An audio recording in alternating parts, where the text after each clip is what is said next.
Suhas jewellers 5th anniversary సందర్భంగా 8 తులాల బంగారం ఉచితం. ఇంకెన్నో అదిరిపోయే ఆఫర్లు. వెంటనే సుహాస్ షోరూమ్ ను సంప్రదించండి. వైరా రోడ్, ఖమ్మం.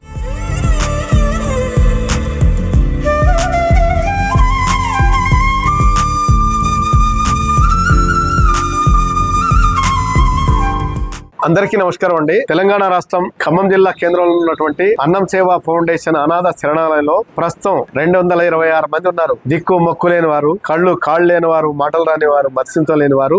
గతంలో సుమన్ టీవీ ఛానల్ వారు ఆశ్రమాన్ని సందర్శించి ఆశ్రమంలో ఉన్న దుస్థితి కలిగిన వ్యక్తుల గురించి, మరి ప్రభుత్వ పథకాలు వీళ్ళకి ఎలాంటి అందట్లేదు, వీళ్ళ ఆకలి తీర్చాలన్న ఉద్దేశంతో ప్రజల ముందు ప్రపంచానికి తెలియపరిచినటువంటి సుమన్ టీవీ గారికి ప్రత్యేక ధన్యవాదాలు తెలియపరుస్తున్నామండి. ఆ టీవీ ఛానల్ ద్వారా వీక్షించినటువంటి హైదరాబాద్ నగరానికి చెందిన రాజేందర్ రావు గారు, సీనియర్ సిటిజన్. వారు ఏ ఉద్యోగం ఏమిటో ఏమి అడగలేదు, నాకేం అనవసరం, మరి మానవ సేవ మాధవ సేవ నా నుండి నిజం చేయడానికి సుమన్ టీవీలో చూసి చెలించి స్పందించి, మరి కారులో వస్తుంటారు ఎవరైనా, ఇంత దూరం ప్రయాణం చేయడానికి సీనియర్ సిటిజన్ అయి ఉన్నారు. వారు ఒక హ్యాండ్ స్టిక్ తోటి వాక్ చేస్తున్నారు. మరి ఆర్టీసీ బస్సులో హైదరాబాద్ నుంచి ఖమ్మం వచ్చేసి ఒట్టిగా సందర్శించడానికి రాలేదు. మరి ఇది నేను సాయం చేస్తున్నాను కూడా ఒకరు గతంలో నాకు ఫోన్ చేసి మాట్లాడి వివరాలు తెలుసుకున్నారు. మరి ఖమ్మం ఈ రోజు వచ్చేసి వారి మిత్రులతోటి వచ్చారు. వట్టి చేతులతో రాకుండా ఒక 10 క్వింటాల సన్న బియ్యం, సాంబసూర బియ్యాన్ని వీళ్ళ ఆకలి తీర్చడానికి దైవ ప్రసాదంగా పెట్టినటువంటి రాజేంద్రరావు గారు, వారికి సహకరించిన మిత్రులకి, వారి కుటుంబానికి భగవంతుడు ఆయురారోగ్యాలు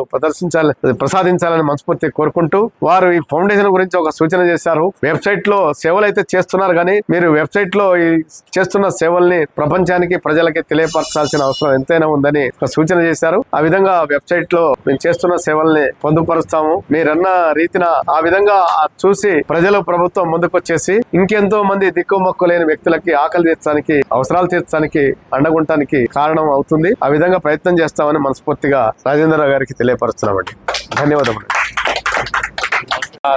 శ్రీనివాసరావు గారు చేస్తున్న సేవలు చాలా చాలా మంచిగా వాళ్ళని చూసుకుంటున్నారు. ఇక్కడ వాళ్ళ ఫ్యామిలీ కలపడానికి కూడా ప్రయత్నాలు చేస్తున్నారు. అది కాకుండా 230 మందిని వారు ప్రస్తుతం చూస్తున్నారు. అంటే ఏ గవర్నమెంట్ సపోర్ట్ లేకుండా లోకల్ సపోర్ట్ తోటి, తర్వాత మాలాంటి వాళ్ళ నోటీస్కి వెళ్తే వాళ్ళు ఇచ్చే సహాయంతో ఈ జరుగుతున్నది, ఈ సేవా కేంద్రం నడుస్తున్నది. అందుకోసం నా సూచన ఏమిటి అంటే, సమాజం ఇంకా ముందుకొచ్చి వీళ్ళని కంటిన్యూస్ గా జాగ్రత్తగా ఆదుకోవడం అవసరం. వాళ్ళ ఏ రీతిలో వాళ్ళు చేయగలరో సహాయం, అందరూ సహాయం అందించాలి వీళ్ళకి. అది నా విజ్ఞప్తి.